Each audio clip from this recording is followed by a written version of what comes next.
2 বছর আগের ঘটনার পুনরাবৃত্তি ঘটল বাংলাদেশ চলচ্চিত্র শিল্পী সমিতিতে। চিত্রনায়ক জায়েদ খানের মতো এবার মনোয়ার হোসেন ডিপজলের সাধারণ সম্পাদকের পদ স্থগিত করেছে হাইকোর্ট। পাশাপাশি পরাজিত সাধারণ সম্পাদক প্রার্থী নিপুণ আক্তারের অভিযোগ তদন্তের নির্দেশও দেওয়া হয়েছে। এদিকে আদালতের এই নিষেধাজ্ঞার পর চিত্রনায়িকা নিপুণকে নিয়ে চাঞ্চল্যকর তথ্য দিয়েছেন ডিপজল। কি সেই তথ্য জানাচ্ছেন শাহাদাত রিফাত। বাংলাদেশ চলচ্চিত্র শিল্পী সমিতির 2024-26 মেয়াদের নির্বাচনে সাধারণ সম্পাদক পদে চিত্রনায়িকা নিপুণ আক্তারকে হারিয়ে জয়ী হয়েছিলেন অভিনেতা মনোয়ার হোসেন ডিপজল। তাদের দুজনের জয় পরাজয়ের মাঝে ব্যবধান ছিল মাত্র 16 ভোট।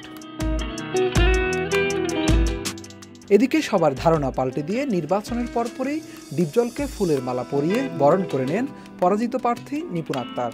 পাশাপাশি সুষ্ঠু ও গ্রহণযোগ্য নির্বাচন উপহার দেয় কমিশনকে ধন্যবাদও জানান এই নায়িকা। এই 24-25-এ যারা এই নির্বাচনটা পরিচালনা করেছে, নির্বাচন কমিশন এবং আইনশৃঙ্খলা বাহিনীকে, কারণ আমার মনে হয় আমার ট্রামে আমি খুব সুন্দর করে নির্বাচনটা আমি পরিচালনা করেছি। তবে মাস ঘুরতেই সুর পাল্টে গেল নিপুণ আক্তারের। এবার নির্বাচনে অনিয়মের অভিযোগ করে আদালতে রিট দায়ের করেছেন এই অভিনেত্রী।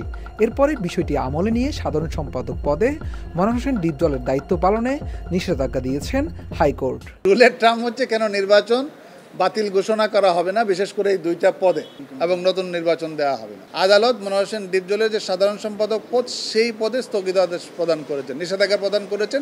সোমবার বিচারপতি নাইমা হায়দার ও বিচারপতি কাজী জিনাত হকের হাইকোর্ট বেঞ্চ এই আদেশ দেন, যেখানে ডিপজলের পদে পরাজিত সাধারণ সম্পাদক প্রার্থী নিপুণ আক্তারের অভিযোগ তদন্তের নির্দেশও দেওয়া হয়। কর্তৃপক্ষ যেন তার এই পদে দায়িত্ব পালন করার থেকে বারিত রাখে এবং এই বিষয়টা যেন ইনকোয়ারি করে। হাইকোর্টের আদেশের পর বিষয়টি নিয়ে একটি সংবাদ মাধ্যমে কথা বলেন মনোয়ার হোসেন ডিপজল। তিনি বলেন, তিনি বরাবরই আইনের প্রতি শ্রদ্ধাশীল। হাইকোর্ট যেহেতু রায় দিয়েছেন, এখানে কিছু বলার নেই তার। তবে বিষয়টি নিয়ে তাদের কমিটির সঙ্গে আলোচনা করে 2-1 দিনের মধ্যে তারা চেম্বার জজ আদালতে যাবেন।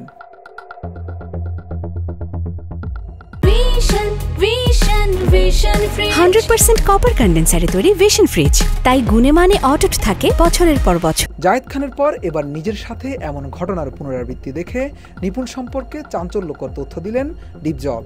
ফলে অভিনেতা বলেন, নির্বাচনের ফলাফল ঘোষণার পর ফুলের মালা দিয়ে নতুন কমিটিকে বরণ করে নিল নিপুণ, কিন্তু 1 মাস পর আবার কমিটি বাতিল চাওয়া।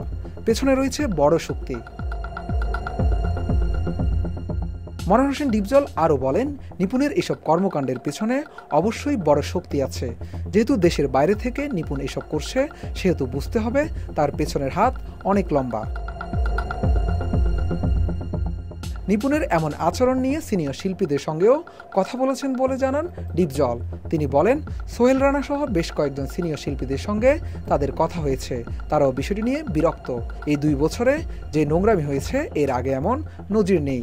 বাংলাদেশের ফিল্মের মানুষ এমনটা করতে পারে না বলেও মন্তব্য তার। এর আগে চলচ্চিত্র শিল্পী সমিতির 2022-24 মেয়াদের সাধারণ সম্পাদকের চেয়ারে বসা নিয়েও দ্বন্দ্বে জড়ান নিপুণ এবং চিত্রনায়ক জায়েদ খান। একে অপরের বিরুদ্ধে অভিযোগ পাল্টা অভিযোগের পর মামলা গড়ায় আদালত পর্যন্ত। শাহাদাত রিফাত, এটিএন নিউজ, ঢাকা।